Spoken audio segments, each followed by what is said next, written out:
to the sounds that surround you. And I felt like the Barbie. I'm a doll, but I hit music belongs here.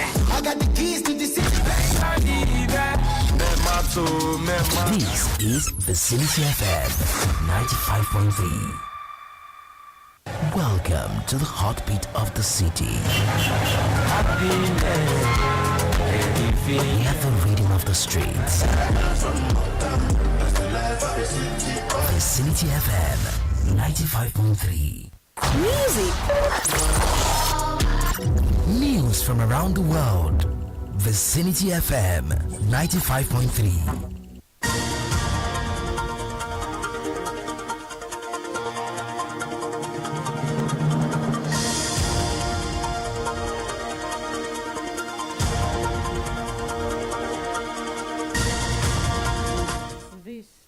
Vicinity 95.3 FM, Kejile Ijesha. It's 1 minute past the hour of 12. I'm Ulua Funke Israel with Global News. First, headlines. President Tinubu wants groups seeking to destabilize the nation of its administration's unbroken resolve. Congo and Rwanda to submit draft agreement to end the war.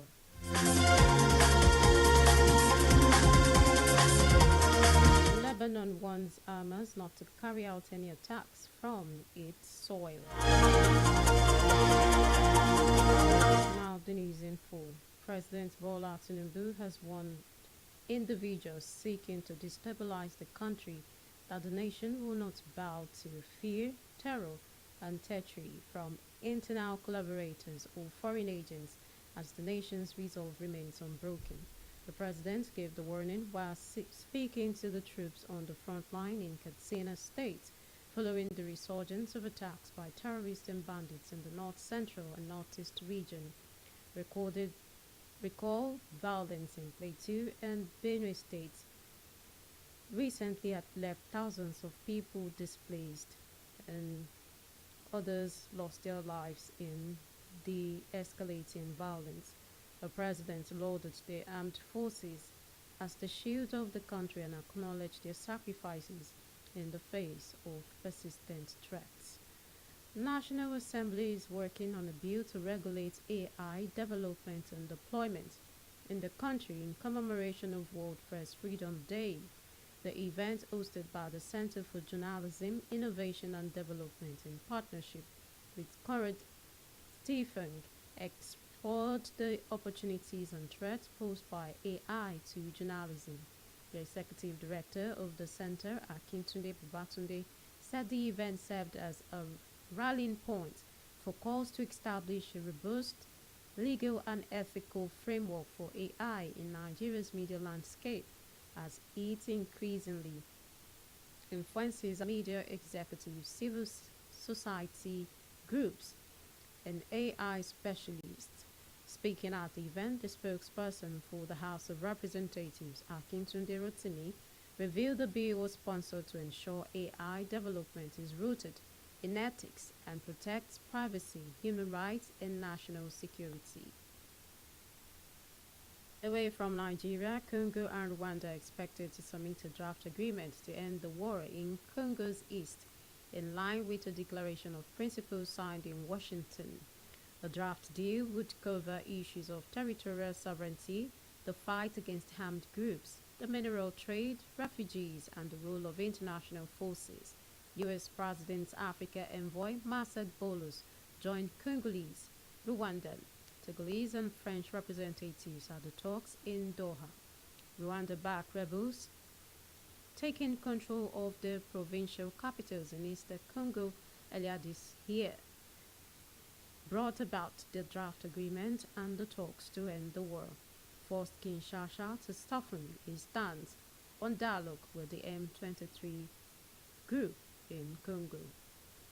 U.S. Secretary of State Marco Rubio has announced that South Africa's ambassador to Washington had been declared persona non grata, predating worsening relations between the two countries.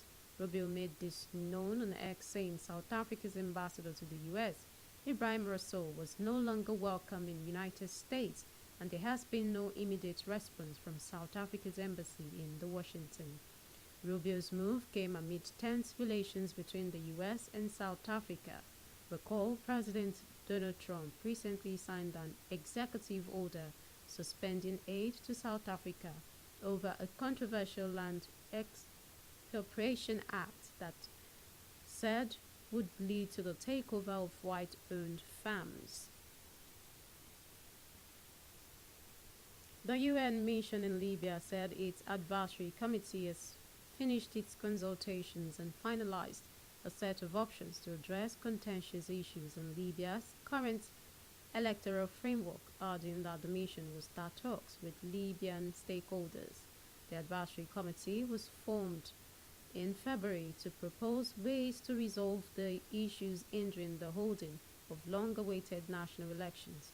Recall, Libya has had little peace since a 2011 NATO-backed uprising, and it spilled into 2014 between eastern and western factions, with rival administrations governing in each area. This is Vicinity 95.3 FM. Ikejile Ijesha. Global News will continue shortly.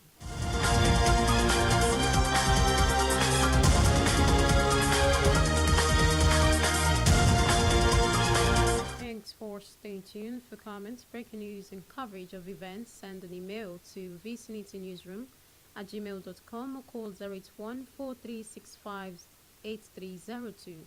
You can also follow us on Facebook, YouTube, Instagram, and TikTok at Vicinity 95.3 FM. Now the rest of the news. Lebanese authorities warned the Palestinian Hamas group not to carry out any attacks from Lebanon, otherwise they will face the harshest measures.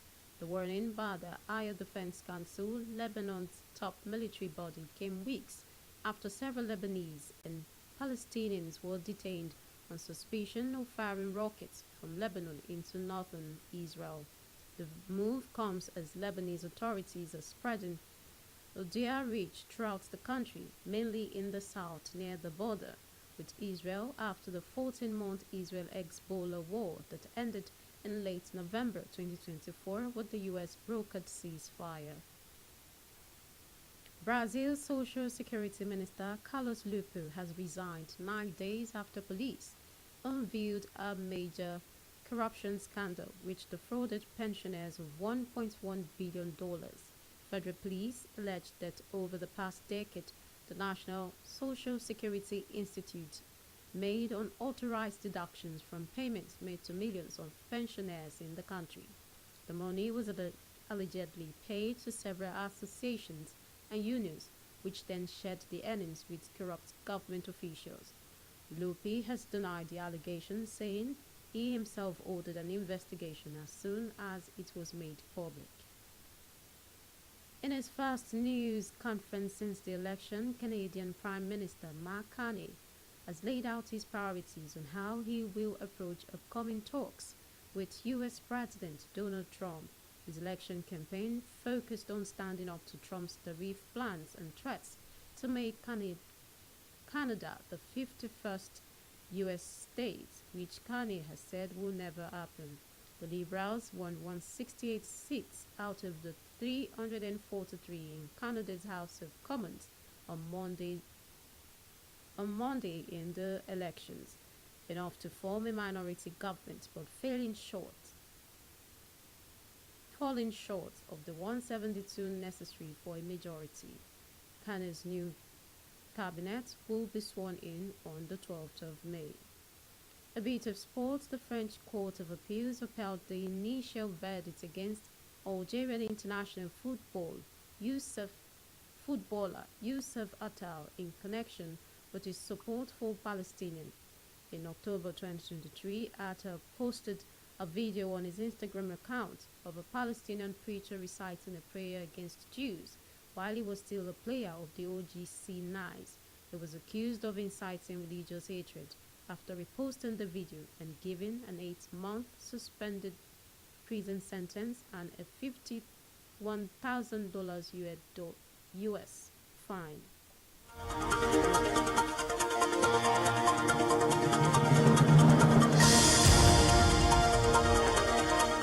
global news, a recap of the main stories. President Bola Tinubu has warned individuals seeking to destabilize the countries that it will not bow to fear terror from internal collaborators or foreign agents, as the nation's resolve remains unbroken. I told you that Congo and Rwanda are expected to submit a draft agreement to end the war in Congo's east, in line with a declaration of principle signed in Washington, D.C., USA.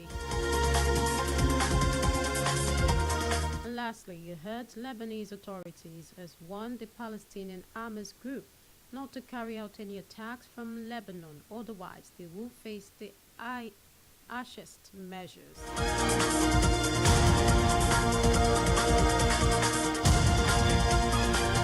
And that was Global News. It was edited and packaged by Lua from Care Israel.